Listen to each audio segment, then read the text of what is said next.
Audiolivro Maridos e Pais. Descubra o propósito do Criador para os homens. Por Derek Prince. 11. Uma imagem de dois pais. Houve um homem que desempenhou um papel de bastante relevo na vida de Abraão. Foi o seu sobrinho Ló. Os dois homens tinham passado por muita coisa juntos. Sem dúvida que Ló tinha observado a maneira como Deus lidava com Abraão e tinha iniciado o seu próprio relacionamento pessoal com Deus. Apesar disso, chegou a altura em que os dois homens tiveram de se separar, porque não tinha capacidade a terra para poderem habitar juntos, porque a sua fazenda era muita, de maneira que não podiam habitar juntos. Gênesis 13:6. Abraão permitiu que Ló escolhesse para onde queria ir. O ato de separação entre os dois mostrou uma diferença decisiva entre eles, uma diferença de visão. A visão de Abraão prolongava-se para além das coisas relacionadas com o tempo. Estendia-se para além deste mundo até um futuro eterno, porque esperava a cidade que tem fundamentos, da qual o artífice e construtor é Deus. Hebreus 11:10. Abraão fez as suas escolhas na vida com o olhar fixo num destino eterno. Ló, por outro lado, não via para além do que o cercava no presente. E levantou Ló os seus olhos e viu toda a campina do Jordão, que era bem regada, antes do Senhor ter destruído Sodoma e Gomorra. E era como o jardim do Senhor, como a terra do Egito, quando se entra em Zoar. Então Ló escolheu para si toda a campina do Jordão e partiu Ló para o oriente, e apartaram-se um do outro. Habitou Abraão na terra de Canaã, e Ló habitou nas cidades da campina e armou as suas tendas até Sodoma. Gênesis 13:10-12. No versículo seguinte, o escritor bíblico acrescenta, quase entre parênteses: ora, eram maus os varões de Sodoma e grandes pecadores contra o Senhor. Gênesis 13:13. A visão de Ló determinou o curso que tomou. Ele estava a ser irresistivelmente atraído para a riqueza e fertilidade de Sodoma e cego em relação ao pecado e à perversão extremos dos habitantes daquela cidade. Alguns anos mais tarde, Deus enviou 2 anjos a Sodoma para proclamar o seu julgamento iminente sobre aquela cidade. Naquela altura, Ló não tinha só a sua face voltada para Sodoma. Ele já estava dentro da cidade, realmente estava assentado à porta. Gênesis 19:1. Isso indicava que Ló já tinha atingido uma posição de autoridade naquela comunidade. Apesar de não ter seguido as práticas pecaminosas do povo, ele tinha se tornado um deles. Os anjos avisaram a Ló com urgência para juntar todos os membros da sua família, genro, teus filhos e tuas filhas, e todos quantos tens na cidade. Gênesis 19:12. E fugir com eles antes da cidade ser destruída. Então saiu Ló e falou aos seus genros, aos que haviam de tomar as suas filhas, e disse: levantai-vos, saí deste lugar, porque o Senhor há de destruir a cidade. Foi tido, porém, por zombador aos olhos dos seus genros. Gênesis 19:14. Como a ideia do julgamento de Deus parecia ridícula para os seus genros, Ló acabou por levar com ele apenas a sua esposa e as suas 2 filhas solteiras. Mesmo nessa altura, fora da cidade, a sua esposa voltou-se para olhar com pesar, pela última vez, para tudo aquilo que ela estava a deixar para trás, e foi transformada numa estátua de sal. Mais tarde, posso imaginar Ló em segurança nas montanhas para onde tinha fugido, olhando para as ruínas fumegantes daquilo que tinha sido Sodoma, e para o pilar de sal em que tinha ficado a sua esposa. Fui eu que levei toda a minha família para aquele lugar, deve ter-lhe pensado, mas as 2 únicas pessoas que me seguiram foram estas minhas filhas. Notem que mesmo elas se envolveram num relacionamento incestuoso com o próprio pai. Será que Ló se sentia destruído por um sentimento de culpa avassalador ao perceber como tinha deixado de cumprir a sua responsabilidade para com a família? As Escrituras não nos dão resposta para essa questão, mas deixe-me sugerir que, se forem pais, se ponham por um momento no lugar de Ló. Podem imaginar-se a pensar: se eu tivesse feito uma escolha diferente, se eu tivesse ficado mais perto de Abraão. Agora façam a si próprios essas perguntas essenciais. Que tipo de exemplo é que tenho dado à minha família? Estou a transmitir-lhes padrões e exemplos eternos para a vida? Ou estou a comprometer os meus padrões e compromissos devido à prosperidade material ou ao sucesso mundano? Cada um destes dois homens, Abraão e Ló, tinha uma visão. A visão de Abraão estava voltada para a cidade eterna que Deus tem preparado para os seus servos que o seguirem de coração. A visão de Ló, voltada para a prosperidade material e para uma cidade mundana, cegou para o pecado dos seus habitantes.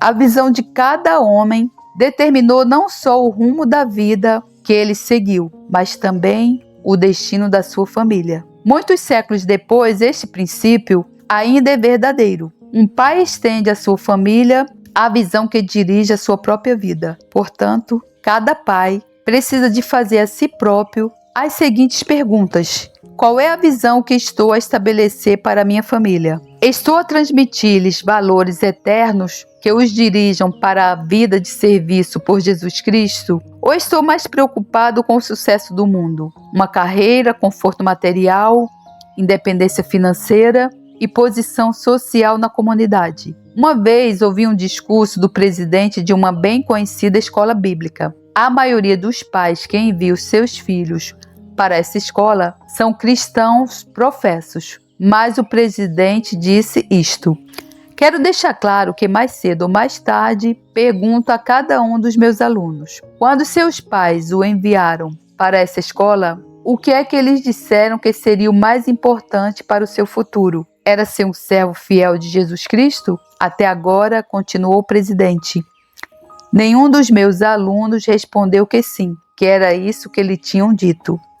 Se o seu filho ou filha entrassem para essa escola, o que é que responderiam? 12. Quando os pais falham. Nos capítulos anteriores, sublinhei 3 responsabilidades entregues por Deus a cada pai relacionadas com a sua família: como sacerdote, interceder pela família; como profeta, representar Deus perante eles; como rei, governar a família de acordo com os padrões de justiça de Deus. No último capítulo, vimos como o fracasso de Ló em cumprir os seus deveres como pai trouxe o desastre à sua família inteira. Em contraste, observamos como Deus escolheu Abraão devido ao fato de poder confiar nele, pois era fiel aos seus deveres como pai, dos quais Deus baseou a sua promessa de fazer dele uma grande e poderosa nação. Isso sugere uma questão importante. Se a paternidade fiel produz uma nação abençoada e próspera, o que é que acontecerá à nação cujos pais fracassam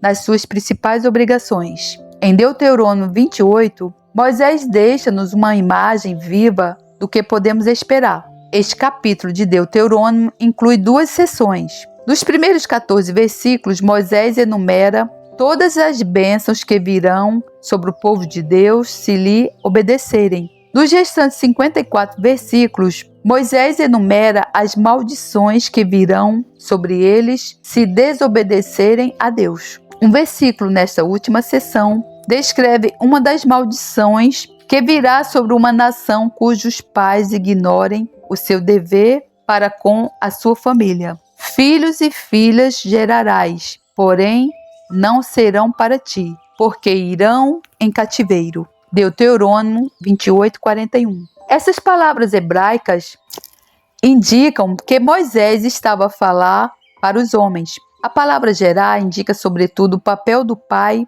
na concepção do filho.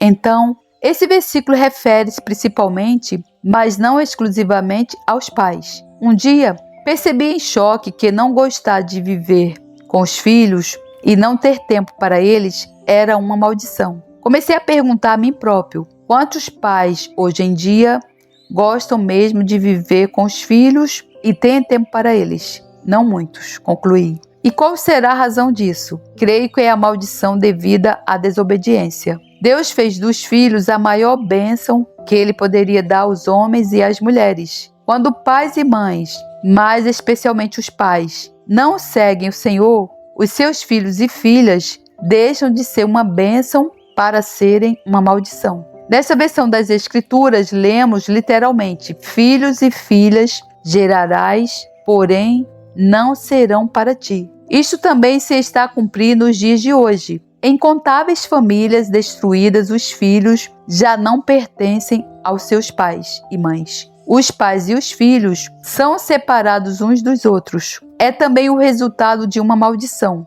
Moisés avisou que os filhos iriam em cativeiro. Versículo 41. Desde 1960, no mundo ocidental, temos visto milhões de filhos em cativeiro satânico. Drogas, sexo ilícito, ocultismo e vários tipos de seitas. Os que se encontram escravizados por eles estão em cativeiro como se um exército inimigo tivesse invadido o país e levado todos os prisioneiros para o exílio. Por que tantos milhões se encontram em cativeiro? Temos a resposta em Deuteronômio 28, a rejeição persistente das justas exigências de Deus, especialmente no lar e na família. Tal como sublinhei no capítulo 9, os verbos e os pronomes hebraicos tomam formas diferentes segundo se referem ao masculino ou ao feminino. Em Deuteronômio 28, todos os verbos aparecem na forma masculina. Deus coloca a responsabilidade principal sobre os homens. Isso não quer dizer que as mulheres não tenham a sua cota de responsabilidade. Claro que tem. No entanto, é o fracasso da liderança masculina que abre o caminho para todos os outros males que se seguem. É o modelo do mal do Jardim do Éden, que tem sido incontavelmente repetido na história humana. Adão foi delinquente na sua responsabilidade de guardar o jardim, o que abriu caminho para que Satanás seduzisse e tentasse a Eva. Da mesma forma, a delinquência dos homens tem aberto o caminho para uma inundação do mal que agora ameaça engolir a civilização ocidental. Em Malaquias 2:7, o profeta aponta uma das principais responsabilidades do pai como sacerdote da sua família, porque os lábios do sacerdote guardarão a ciência e da sua boca buscarão a lei, porque ele é o anjo do Senhor dos Exércitos. O sacerdote é o responsável pelo conhecimento da lei do Senhor e pela sua interpretação para o povo de Deus. Isto aplica-se também ao pai como sacerdote. Os seus filhos e família deviam procurar o conhecimento da palavra do Senhor através da boca do pai. O que acontece se o sacerdote falhar na sua função? Deus declara: o meu povo foi destruído porque lhe faltou o conhecimento. Porque tu rejeitaste o conhecimento, também eu te rejeitarei, para que não sejas sacerdote diante de mim, visto que te esqueceste da lei do teu Deus. Também eu me esquecerei dos teus filhos. Oséias 4:6. Palavras poderosas. Deus está a dizer aos israelitas: esperava que vocês fossem sacerdotes, mas vocês rejeitaram o conhecimento que precisavam. Não tinha sido o conhecimento secular que fora rejeitado, mas o conhecimento do caminho e da palavra de Deus. Como resultado disso, Deus já não os aceita como sacerdotes e até promete esquecer os seus filhos. Como sacerdote na sua família, cada pai tem o privilégio de fazer o que Jó fez, elevar continuamente os seus filhos a Deus em oração. Ao fazer isso, irá mantê-los sob o cuidado e proteção do Todo-Poderoso. Todavia, ao fracassar no seu ministério intercessório pela vida dos seus filhos, como sacerdote, Deus diz: esquecerei os teus filhos. Na tradução inglesa, NIV, encontramos também ignorarei os teus filhos, com ênfase. Ou seja, os seus filhos já não se encontrarão sob o meu cuidado especial. Esse aviso solene de Deus tornou-se real para mim, hoje em dia. Algumas vezes, ao observar as multidões de jovens que se aglomeram nas ruas das cidades, pergunto a mim mesmo: quantos há que são esquecidos por Deus, ignorados por Deus, porque não têm pais que intercedam por eles? Essa situação terrível exige um exército de intercessores empenhados que possam manter-se firmes como uma ponte em benefício dessas famílias. Mas a oração intercessória de um pai em benefício da sua família é única. Mas ninguém pode preencher completamente o lugar do pai. O seu privilégio único acarreta consigo responsabilidades únicas. O diagnóstico de Malaquias. Cronologicamente, Malaquias é o último livro do Velho Testamento. E, além disso, as últimas palavras deste livro falam sobre maldição. Se Deus não tivesse mais nada para dizer à humanidade depois do Velho Testamento, as suas últimas palavras teriam sido uma maldição. Graças a Deus pelo Novo Testamento, o qual nos mostra a saída da maldição. É isso que Deus nos diz nos últimos 2 versículos do Velho Testamento. Eis que eu vos envio o profeta Elias, antes que venha o dia grande e terrível do Senhor, e converterá o coração dos pais aos filhos, e o coração dos filhos aos seus pais, para que eu não venha e fira a terra com maldição. Malaquias 4, 5 a 6. Há mais de 2000 anos, Deus revelou a Malaquias, através de uma visão profética, o problema maior e mais urgente dos nossos dias, a delinquência dos pais e filhos que não têm paz. Os economistas e legisladores sociais indicam todo tipo de diagnósticos e soluções. A verdadeira raiz do problema, no entanto, está na família. Os pais regeneram as suas responsabilidades em relação aos filhos. É frequente tanto o pai como a mãe serem culpados, mas a responsabilidade principal recai sobre os pais. Devemos reconhecer que no movimento de libertação feminino, em muitos aspectos, o tiro acabou por sair pela culatra. Enquanto defendiam e seguiam em direção a um salário igual para um trabalho igual, as mulheres foram libertas do seu compromisso de honrar e obedecer aos seus maridos. O marido, por sua vez, foi libertado do seu compromisso de ser fiel a uma mulher. Assim, o homem fica cansado da esposa e vai-se embora. Depois disso, ele já não tem mais obrigações, enquanto que a mulher fica lutando por educar sozinha um ou mais filhos. Em muitos casos, ela fica pior do que estava antes. Tenho me preocupado profundamente com as mães que educam seus filhos sozinhas. Em muitos aspectos, parece-me que a igreja contemporânea não está a fazer tudo o que deveria por essas mães e pelos seus filhos. Em Tiago 1,27, a Bíblia dá-nos uma definição do que Deus considera a verdadeira religião. A religião pura e imaculada para com Deus, o Pai, é esta: visitar os órfãos e as viúvas nas suas tribulações e guardar-se da corrupção do mundo. Algumas vezes faço a mim própria a pergunta do que é que aconteceria se todas as famílias cristãs que seguem a Bíblia seriamente aceitassem essa responsabilidade, nem que fosse só por uma criança que é de fato, ainda que não de nome, órfã. Isso inclui qualquer criança sem cuidado ou provisão paternal ou maternal. Certamente que iria requerer o sacrifício, de certo modo, de algum conforto e conveniência. Talvez houvesse até algum sacrifício financeiro. No entanto, se isso fosse realizado num espírito de amor cristão, iria aliviar a medida de sofrimento tão vasto em que a maior parte de nós nem sequer pensa. Infelizmente, a nossa recusa em pensar nisso não torna a necessidade menos real e urgente. Quase contra a minha vontade, recordo as palavras de Jesus em Mateus 25, ditas às nações consideradas bodes. Em verdade vos digo que quanto não o fizeste, verso 45. Como cristãos no mundo ocidental, seremos julgados não tanto pelo que fizemos, mas pelo que deixemos de fazer. A mensagem de Malaquias era dirigida a um povo extremamente zeloso nas suas práticas religiosas e que, no entanto, se queixava que o Senhor não respondia às suas orações da forma como esperavam. Em resposta, o Senhor apontou seu fracasso como maridos e pais. Ainda fazeis isto, cobris o altar do Senhor de lágrimas, de choros e de gemidos, de sorte que ele não olha mais para a oferta, nem a aceitará com prazer da vossa mão. E dizeis: por quê? Porque o Senhor foi testemunha entre si, e a mulher da sua mocidade, com a qual tu foste desleal, sendo ela a tua companheira, e a mulher do teu concerto.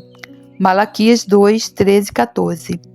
Deus olhava para além de toda a religiosidade externa e via votos de casamento desfeitos e maridos que abusavam das suas esposas. Em linguagem de hoje, a mensagem de Malaquias poderia ser resumida assim: nada do que fizerem na igreja poderá pagar pelo que deixam de fazer em casa. Deus continua explicando um dos propósitos principais de um casamento monógamo, tal como ele ordenou que fosse desde o princípio, e não fez ele somente um, sobejando-lhe espírito. E por que somente um? Ele buscava uma semente de piedosos. Malaquias 2,15.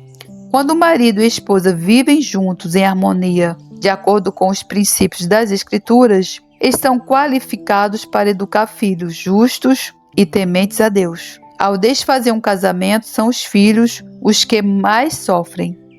Deus continuou a avisar todos os maridos: portanto, guardai-vos em vosso espírito, e ninguém seja desleal para com a mulher da sua mocidade. Malaquias 2,15. Seguiu estas palavras como uma afirmação da sua atitude intransigente em relação ao divórcio, porque o Senhor Deus de Israel diz que aborrece o repúdio.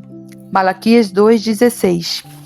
Como iremos responder? Em todas as repartições do governo da Inglaterra, onde se podem registrar casamentos, existe uma definição de casamento afixada bem à vista de todos. Segundo a lei deste país, o casamento é a união entre um homem e uma mulher para a vida, com exclusão de todos os outros.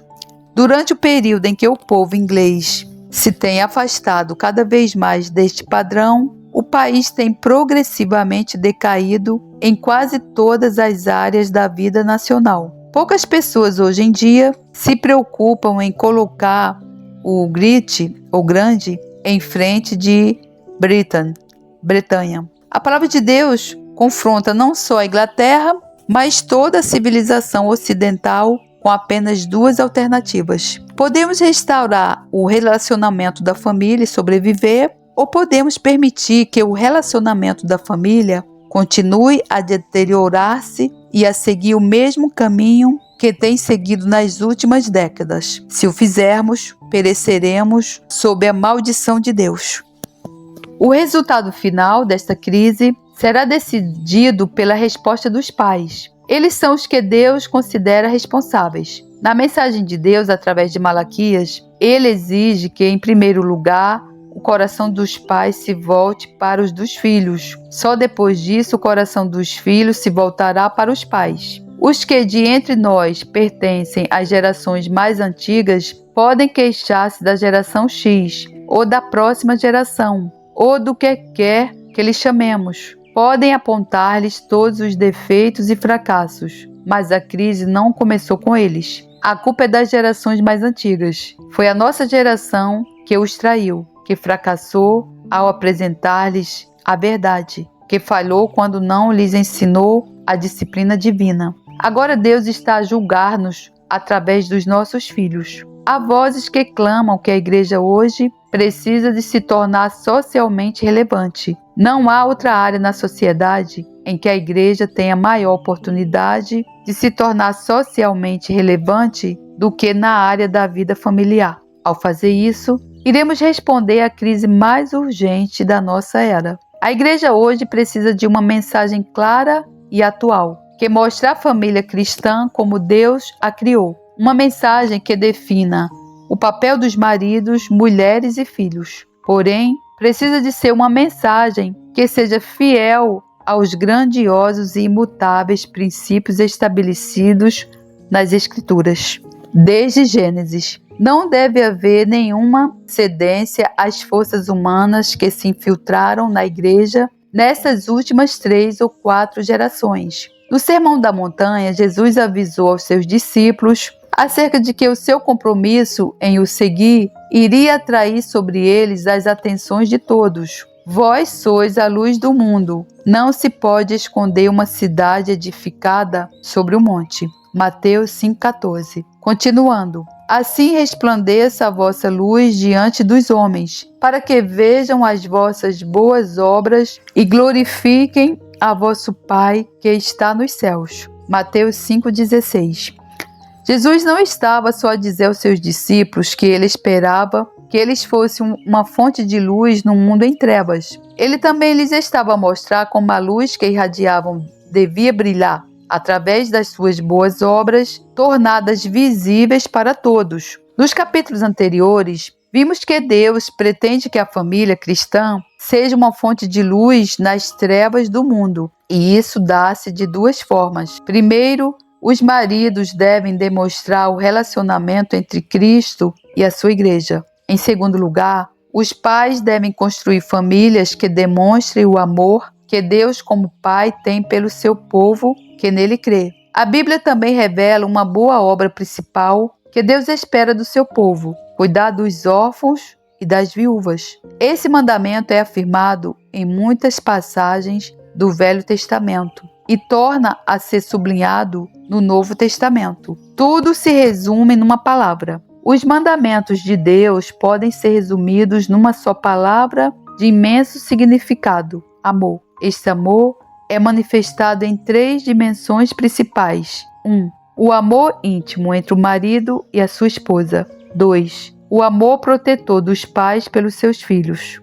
3. O amor dos crentes que se estende àqueles que não têm mais ninguém que os ame, os órfãos e as viúvas. Se a igreja ocidental contemporânea for uma cidade edificada sobre o monte, que não se pode ocultar, precisamos de perguntar qual é a imagem que a igreja dá aos descrentes de todo o mundo. Em particular, será que o mundo vê que a igreja está a cumprir a sua responsabilidade em demonstrar o amor divino entre Cristo e a sua igreja e o amor paternal de Deus pela sua família? Também precisamos de perguntar: será que o mundo acha que a igreja está a ser um exemplo pela forma como cuida dos órfãos e das viúvas? Há questões que pedem uma resposta.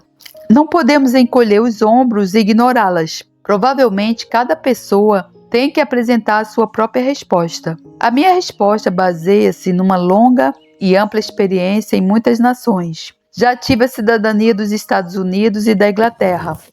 Já ministrei a palavra em mais de 50 nações, incluindo todas as nações europeias, exceto na Finlândia e na Bulgária, e nas principais nações de língua inglesa. A minha conclusão franca e pessoal é a de que a igreja contemporânea é delinquente. Graças a Deus, há maravilhosas exceções, mas a maior parte da igreja não tem demonstrado o amor de Deus, quer nas relações familiares básicas, quer no cuidado com os órfãos e as viúvas.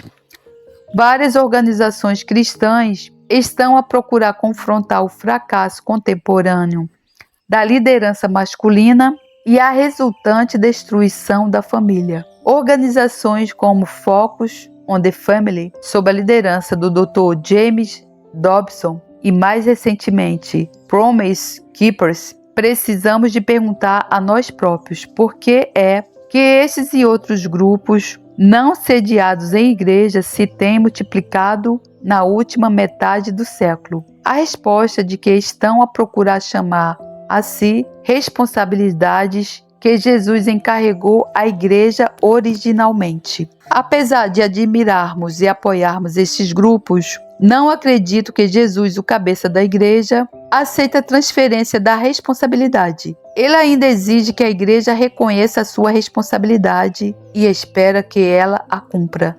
Obviamente, isso requer uma grande revolução na igreja devido à forma como presentemente funciona. Se essa revolução fracassar, creio que Jesus porá de lado a igreja contemporânea e erguerá em seu lugar uma igreja que seja digna de se tornar a sua noiva. Há muita conversa e oração hoje em dia sublinhando a necessidade de um reavivamento. Uma marca de um reavivamento de verdade será a de que a igreja como um todo reconheça e aceite a sua responsabilidade de desempenhar as tarefas que são, nos dias de hoje, com frequência transferidas para as organizações. Tenho a certeza de uma coisa: Jesus não irá voltar para uma organização. Ele voltará para a sua noiva, que já se aprontou e está vestida de linho fino, puro e resplandecente, porque o linho fino são as justiças dos santos. Apocalipse 19, 7 e 8. Os cristãos que o professam ser e que não realizam as justiças ou as ações justas dos santos que lhes foram atribuídas não terão tecido para sua veste nupcial e, por isso, não poderão estar presentes no casamento. Ao encarar a igreja contemporânea no mundo ocidental contínuo, a recordar as palavras que Jesus proferiu para as nações bodes acerca de uma eternidade perdida, em verdade vos digo que quanto não o fizeste. Precisamos de nos recordar que a maldição foi proferida não pelo que fizeram, mas pelo que deixaram por fazer. Audiolivro Maridos e Pais. Descubra o propósito do Criador para os homens, por Derek Prince. 13. Talvez você tenha falhado. Agora que já leu até aqui, estará na altura de fazer uma pausa e refletir. Possivelmente, encontrou-se pela primeira vez, cara a cara, com a imagem bíblica do que Deus espera que um pai seja, ou da forma como espera que haja, e isso chocou. Não reaja precipitadamente. Pense com tempo e ore sobre este assunto. Peça a Deus para lhe tornar essa imagem mais real. Talvez seja útil ler outra vez os últimos 5 capítulos. Recorde a definição que Paulo dá para o pecado em Romanos 3:23. Porque todos pecaram e destituídos estão da glória de Deus. O pecado não é necessariamente fazer alguma coisa maligna. Na sua essência, é agir ou viver de forma que Deus não receba através das nossas vidas a glória que lhe é devida. Recordemos também que o homem é muitas vezes culpado de pecados de omissão, pecando pelo que não fazemos. Há momentos na nossa vida quando precisamos de nos julgar a nós próprios. Ao fazer isso, podemos proclamar a misericórdia prometida em 1 Coríntios 11:31. Porque se nós nos julgássemos a nós mesmos, não seríamos julgados.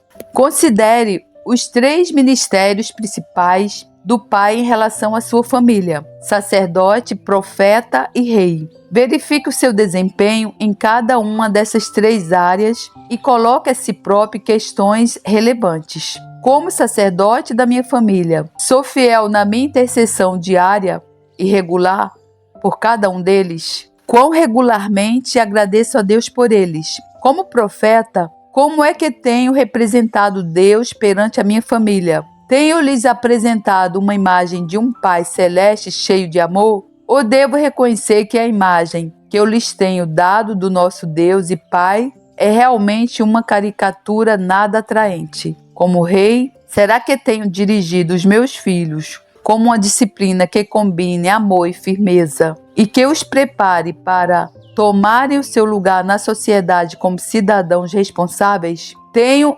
estabelecido barreiras que protejam os meus filhos das forças do mal ativas no mundo de hoje? Qual foi a sua resposta a essas perguntas? Reconhece de fato que pecou e destituído está da glória de Deus? Não há razão para ficar desencorajado ou para desistir. Deus convence-nos dos nossos pecados, não para nos condenar, mas para nos dirigir à solução que Ele providenciou para nós através do sacrifício de Jesus Cristo na cruz. 2 passos simples. A exigência simples que Deus nos faz encontra-se em 1 João 1,9. Se confessarmos os nossos pecados, Ele é fiel e justo para nos perdoar os pecados e nos purificar de toda a injustiça. Quando sinceramente reconhecermos e confessarmos os nossos pecados a Deus, Ele não só nos perdoa, como também nos purifica de toda a sensação de culpa e de fracasso e restaura em nós a consciência pura. A fim de completar a cura, há mais um passo que precisamos de dar. Os nossos relacionamentos pessoais são como as duas vigas de madeira que formam a cruz, uma vertical, a outra horizontal. A viga vertical significa o nosso relacionamento com Deus.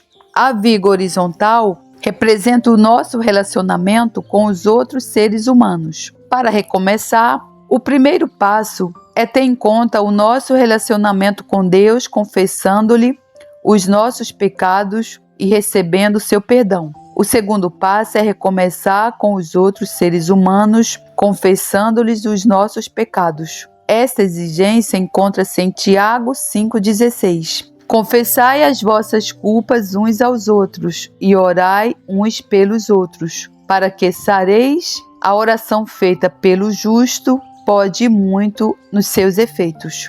Na igreja contemporânea, há muito pouco dito sobre a confissão dos nossos pecados uns aos outros. Como consequência, a atmosfera em muitos grupos cristãos encontra-se envenenada pelos pecados que não foram confessados e pelas atitudes de ressentimento e de amargura que nunca foram resolvidas.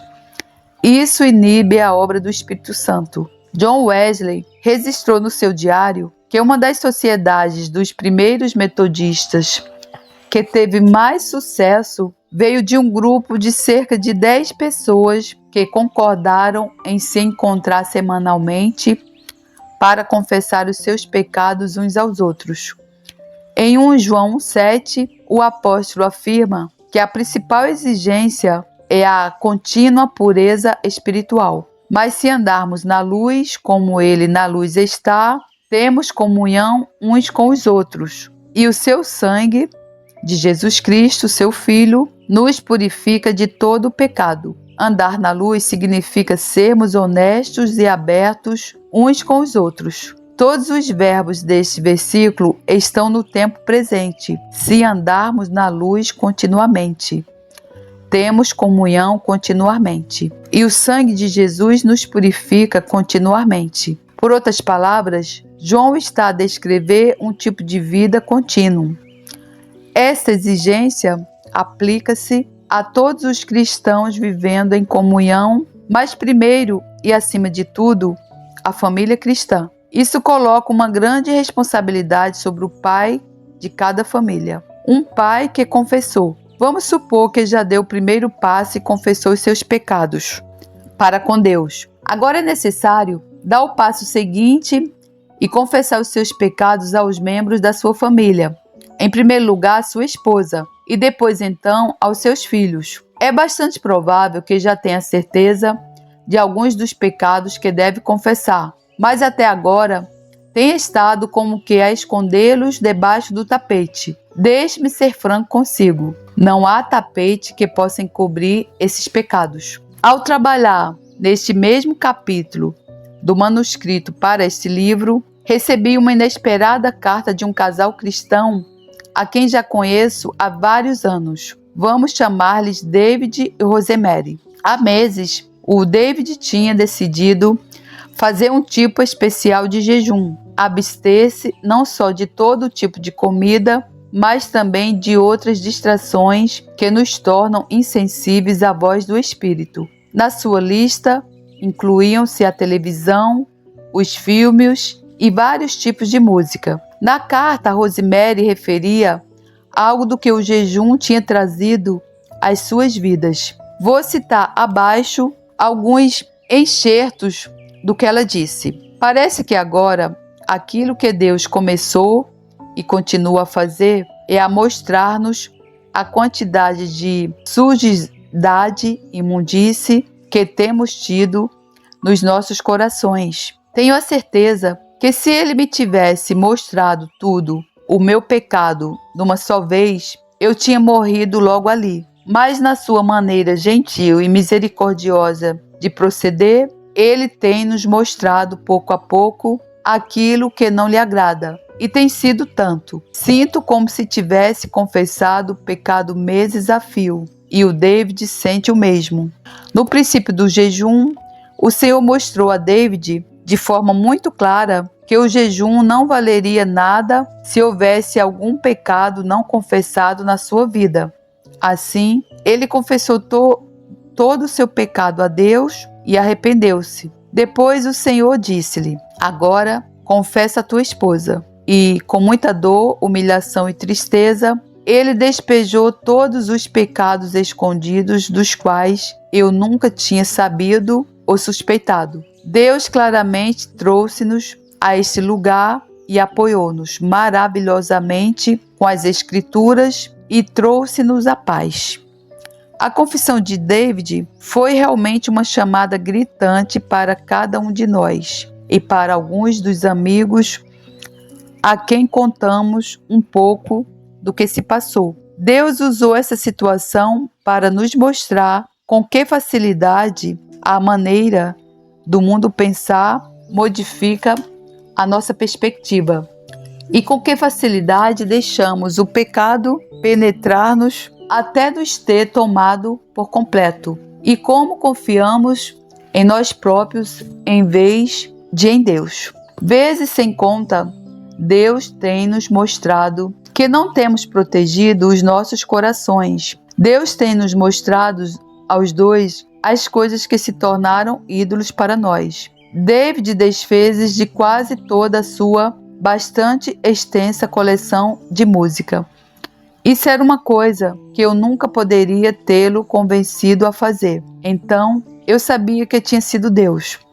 Em 3 palavras, podia descrever o que nos aconteceu: dor, purificação, reavivamento. Agora compreendo o que é o reavivamento. Não acontece no edifício ou a uma multidão ao mesmo tempo, mas a um coração que confia no seu amor glorioso e que responde à sua chamada e correção. Tenho ficado maravilhada e agradecida pela forma gentil como Deus tem lidado comigo. A sua correção é misericordiosa e restauradora. Há algumas coisas maravilhosas que nos têm acontecido desde o princípio dessa história. Há alguns meses, David pediu a um grupo de homens para tomarem com ele o pequeno almoço de 2 em 2 semanas à segunda-feira. O objetivo seria orarem uns pelos outros e falarem das suas vidas.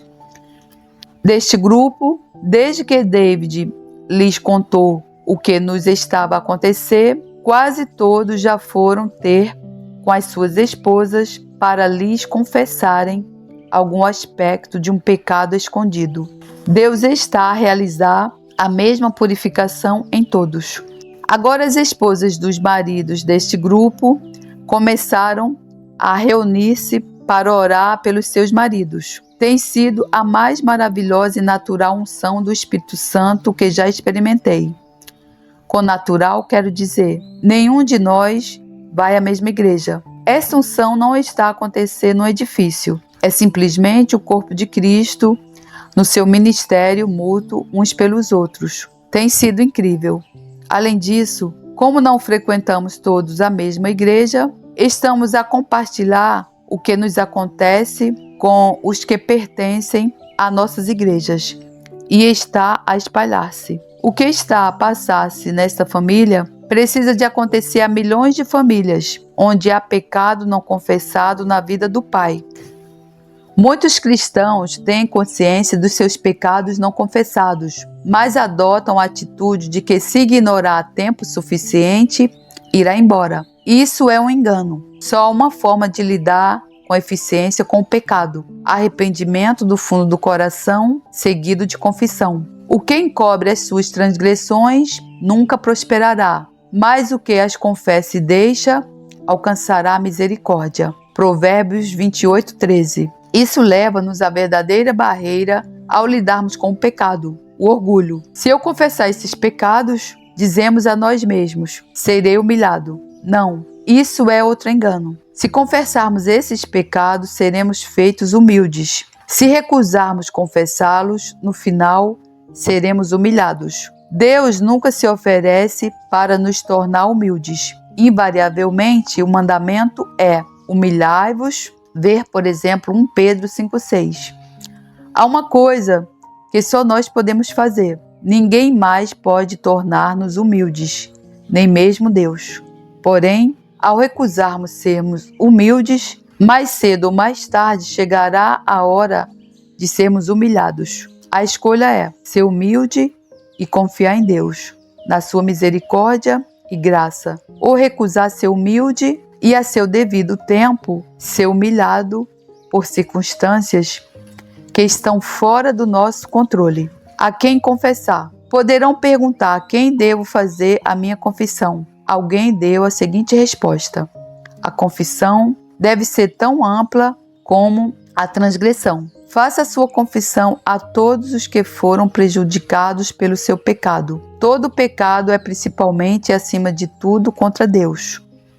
Apesar do rei Davi ter prejudicado 2 pessoas com seu pecado, Batseba, a quem ele seduziu para cometer adultério, e Urias, seu marido, a quem assassinou premeditadamente, disse a Deus: contra ti somente pequei, e fiz o que a teus olhos parece mal. Salmo 51:4. Ao procurar a luz do Espírito Santo, Davi percebeu que o seu pecado era principalmente uma afronta contra um Deus santo e onipotente. Lembremos-nos, ao fazer a confissão a Deus, de que não estamos a dizer-lhe nada sobre nós que ele ainda não saiba. O propósito da confissão não é o de o informar, mas o de trazer o pecado para a luz, onde se pode lidar com ele. Deus não perdoa nas trevas. Se desejarmos o seu perdão, devemos expor o nosso pecado à maravilhosa luz da sua face. Se ainda se sentir hesitante em confessar-se a Deus, deixe-me recordar-lhe a exigência simples de Deus. Se confessarmos os nossos pecados, Ele é fiel e justo para nos perdoar os pecados e nos purificar de toda injustiça.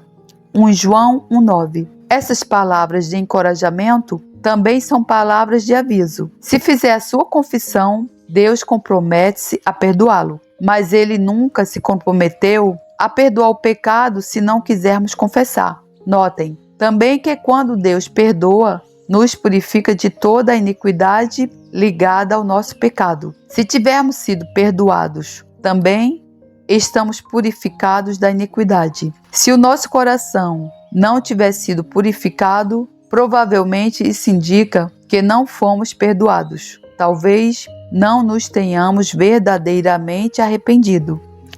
Se o pai de uma família pecar, o seu pecado provavelmente afetará toda a família, de uma forma ou de outra. A primeira pessoa a quem ele deverá normalmente confessar o pecado será sua esposa. Se os seus filhos forem ainda imaturos e jovens, ele deverá ter cuidado em não falar sobre o seu pecado de forma que possa ferir as suas consciências delicadas. Antes de fazer a sua confissão, o pai deve pedir a Deus honestamente que prepare os corações da sua família. Ele deve pedir a Deus que o guie tanto na oportunidade como na forma como fará a sua confissão. Se for sincero e aberto ao Espírito Santo, ele irá mostrar-lhe os pecados específicos que precisa de confessar. Alguns pecados que os pais manifestam de forma mais ou menos geral são a impaciência, a irritabilidade e descontrole da ira. Os pais, tal como todos os homens, são frequentemente tentados para alguma forma de impureza sexual, quer em atos, quer em imaginação.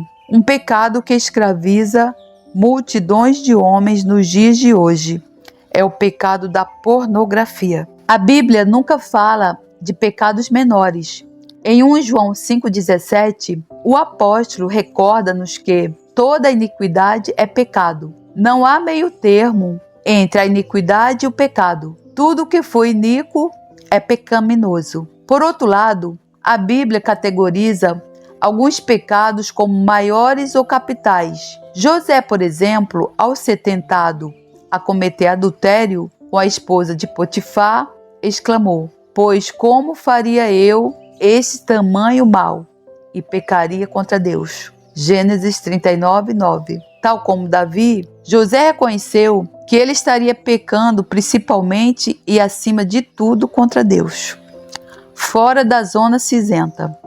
Multidões de cristãos nos dias de hoje estão a viver no que se chama uma zona espiritual cinzenta. Não andam nem à luz do favor de Deus, numa vida de obediência a Deus, sem reservas, nem estão a caminhar pelo pesadelo tenebroso do pecado exposto. Mas o Evangelho não deixa lugar para a neutralidade espiritual. Se o seu propósito for ser o tipo de pai que Deus procura, então deve ter a vontade de lhe abrir o seu coração e a sua vida. Ao permitir-lhe que exponha o pecado e que faça dentro de si a sua obra de purificação, sairá da zona cinzenta para a luz brilhante do favor de Deus. É aí que começará a entender tudo o que significa ser pai.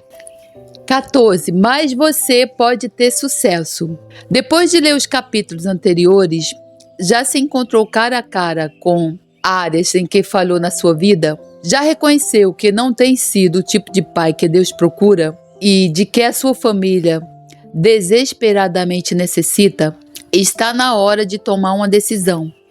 Arrependa-se dos seus fracassos e entregue a Deus o seu ministério de pai. Se estiver pronto para fazer isso, aqui ficam 4 passos que precisa de seguir. 1. Ocupe o seu lugar como chefe da sua família. Isto exige uma decisão e entrega. Pode orar mais ou menos assim: Senhor, reconheço que sou responsável perante ti por ser o chefe ou cabeça da minha família. Por decisão da minha vontade, aceito agora a responsabilidade que essa posição me dá. Comprometo-me contigo a cumprir essa tarefa. Logo que se tenha comprometido dessa maneira, Deus começará a fornecer-lhe a autoridade que um pai precisa para ser o cabeça da sua família. Deus nunca dá responsabilidade sem autoridade, e Ele nunca dá autoridade sem responsabilidade. A certa altura, no ministério de Jesus, um centurião romano enviou mensageiros para lhe pedir para vir curar um dos seus servos, que se encontrava às portas da morte. Como resposta, Jesus partiu para a casa do centurião com os mensageiros.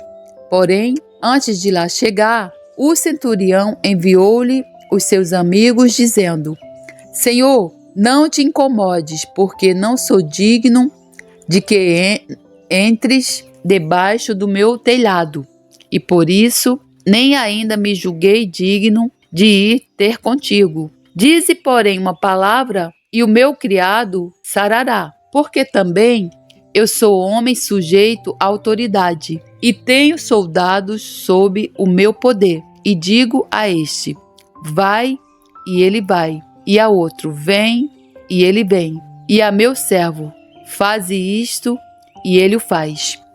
Lucas 7, 6-8. Esse centurião romano reconheceu que a autoridade de Jesus no reino espiritual era análoga à sua no reino militar. Ele resumiu uma curta frase: o requisito essencial para se ter autoridade em qualquer reino está sob autoridade. A autoridade é sempre transmitida de cima para baixo, através de uma força superior. No final do seu ministério terreno, Jesus disse aos seus discípulos: é-me dado todo o poder, no céu e na terra. Mateus 28, 18. Portanto, toda a autoridade no universo vem de Deus Pai e passa através de Jesus Cristo Filho. Em 1 Coríntios 11, 3, Paulo descreve como essa cadeia de autoridade passa para cada uma das famílias da terra. Mas quero que saibais que Cristo é a cabeça de todo o varão e que o varão a cabeça da mulher, e Deus a cabeça de Cristo.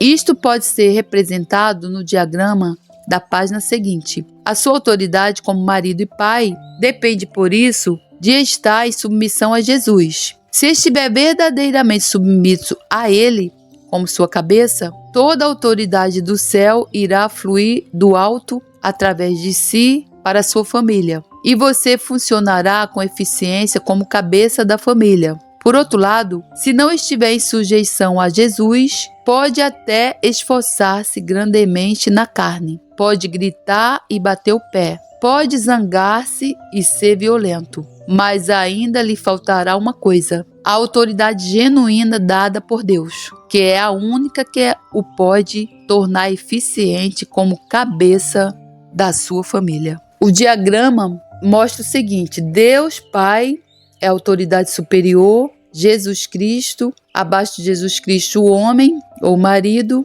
e abaixo do homem a mulher ou a esposa. E essa autoridade, ela sobe e ela desce. 2. Confie em Deus para a graça que precisar. Ser pai é uma chamada de Deus, tão sagrada como ser evangelista ou ser pastor. Se Deus o tivesse chamado para qualquer um desses ministérios, não iria depender apenas da sua habilidade. Seria precioso procurá-lo para encontrar a graça especial que seria necessária para ter sucesso. Da mesma forma, é preciso confiar em Deus para obter a graça necessária para se ser um pai de sucesso. Aqui ficam algumas palavras de Hebreus 4,16 para o encorajar. Cheguemo-nos, pois, com confiança ao trono da graça, para que possamos alcançar misericórdia e achar graça, a fim de sermos ajudados em tempo oportuno. Reconheça que através de Jesus se tem direto acesso ao trono de Deus,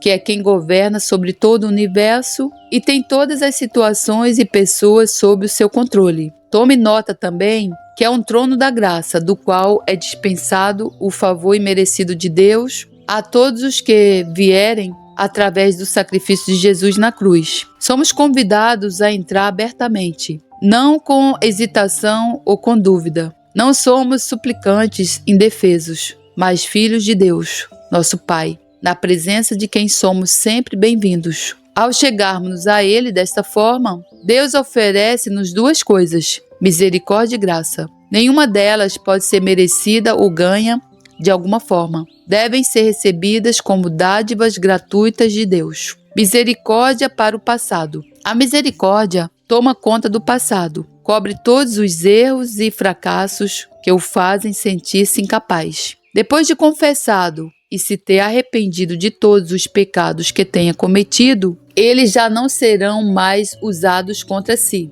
A sua memória pode ainda encontrar-se assombrada pelas cenas do passado que podem ser recordadas de forma muito vívida. Alturas em que agiu ou reagiu ao contrário do que um pai deve agir. Porém, ao arrepender-se e ao confessar esses pecados, a maravilhosa mensagem do Evangelho é a de que Deus jamais se lembrará deles. Encontramos essa verdade expressa de forma muito clara e maravilhosa em Miqueias 7, 18 e 19.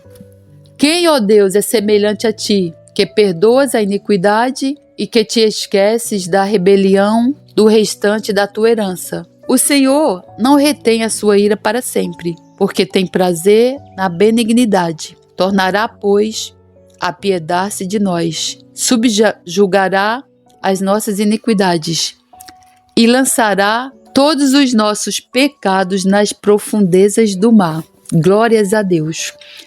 Ao cumprirmos as condições de Deus, Ele lançará os nossos pecados para trás de si, para dentro das profundezas do oceano do seu esquecimento. Foi Cone Tebum quem disse: e quando Deus põe os nossos pecados no mar, Ele põe lá um aviso a dizer: proibido pescar.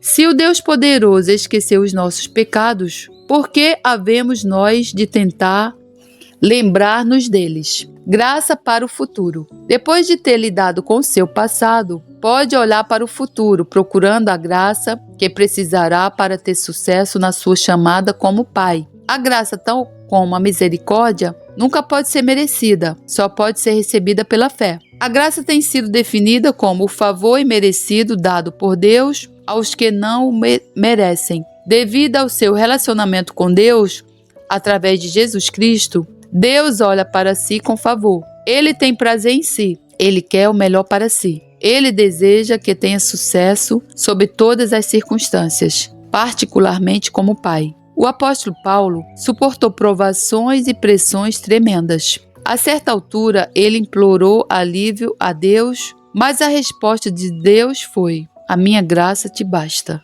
2 Coríntios 12, 9. esta graça também lhe bastará a si. Provavelmente não terá de passar por tudo o que Paulo passou, mas qualquer que seja a sua situação ou experiência, a mensagem de Deus para Paulo ainda é verdadeira nos dias de hoje. A minha graça te basta. A graça leva-nos além da nossa capacidade e habilidade natural. Quando já esgotamos os nossos próprios recursos, podemos olhar para Deus e pedir a sua graça, a sua capacidade sobrenatural que nos torna capazes. A graça começa onde a nossa capacidade termina. Isto aplica-se assim como pai. Haverá ocasiões quando não se sentirá à altura da responsabilidade. Será nessas ocasiões que irá precisar de receber a graça de Deus. Reconheça francamente perante Ele que esgotou todos os seus recursos humanos e diga-lhe: Senhor, estou dependente de Ti para poder ser e fazer aquilo que de outra forma me seria impossível. Nessa altura, perceberá, tal como Paulo percebeu, que ao chegar ao fim dos seus recursos, começará a descobrir o que a graça de Deus pode fazer. Nessa altura, tal como o apóstolo, poderá dizer: porque quando estou fraco, então sou forte. 2 Coríntios 12, 9. 3. Saiba o que se espera do seu trabalho. Talvez necessite de ler os capítulos 8, 9 e 10 mais uma vez, pois descrevem as responsabilidades de um pai como sacerdote, profeta e rei da sua família. Anote as áreas em que tenha fraquezas. Depois ore e peça a Deus para lhe mostrar como poderá melhorar. No entanto, lembre-se, Deus está do seu lado. Ele alegra-se com a sua decisão de aceitar a responsabilidade como chefe da sua família. Não se esqueça também que quando dependermos dele completamente, descobriremos que podemos confiar completamente nele. 4. Dedique ao seu trabalho todo o tempo que for necessário. Uma das formas de analisarmos as nossas verdadeiras prioridades é a forma como dedicamos o nosso tempo. Certamente, essa é uma das formas dos nossos filhos determinarem o seu valor para nós. Na sociedade contemporânea ocidental, encontramos cada vez mais sujeitos a pressões crescentes. Temos a tendência de medir o nosso sucesso através da rapidez com que executamos certas tarefas. Porém, essa não é a forma de medir o sucesso nos relacionamentos, muito menos nos relacionamentos com os nossos filhos. Li uma história sobre um pai e uma mãe, ambos com sucesso nas suas carreiras. Um deles era advogado, o outro tinha um negócio qualquer. O seu objetivo, tal como o de muitos pais nos dias de hoje, era dispensar aos seus 2 ou 3 filhos uma porção relativamente pequena do seu tempo, mas certificarem-se que lhes dedicavam tempo com qualidade. Por outras palavras, durante o tempo com qualidade, concentravam-se intensamente nos seus filhos. Não tive uma impressão clara do que faziam exatamente com as crianças durante esse tempo com qualidade. A minha reação pessoal foi a de que, se eu fosse criança, não me iria satisfazer com uma quantidade racionada do chamado tempo com qualidade. O que eu iria querer, e penso que todas as crianças querem, era sentir que os meus pais estavam disponíveis para mim, que estavam lá sempre que eu precisasse deles. Alguns de nós, que somos pais e mães, especialmente os pais, deveríamos fazer a nós próprios a pergunta de como nos iríamos sentir se Deus, o nosso Pai Celestial, só nos dedicasse uma porção racionada do seu tempo, durante a qual Ele estivesse disponível para nós. Como me sinto grato em saber que o nosso Pai Celestial não age assim. Ele está sempre disponível, noite e dia. A sua promessa é: antes que clamem, eu responderei. Estando eles ainda falando, eu os ouvirei. Isaías 65, 24. Obviamente, aqueles que de entre nós somos pais, também temos muitas limitações. Algumas são puramente físicas, outras são devidas a exigências do nosso tempo que não podemos ignorar. O que é realmente decisivo não é o número de horas que podemos passar por dia com os nossos filhos, mas se eles sentem que estamos disponíveis para eles e que quando falam, realmente ouvimos o que dizem.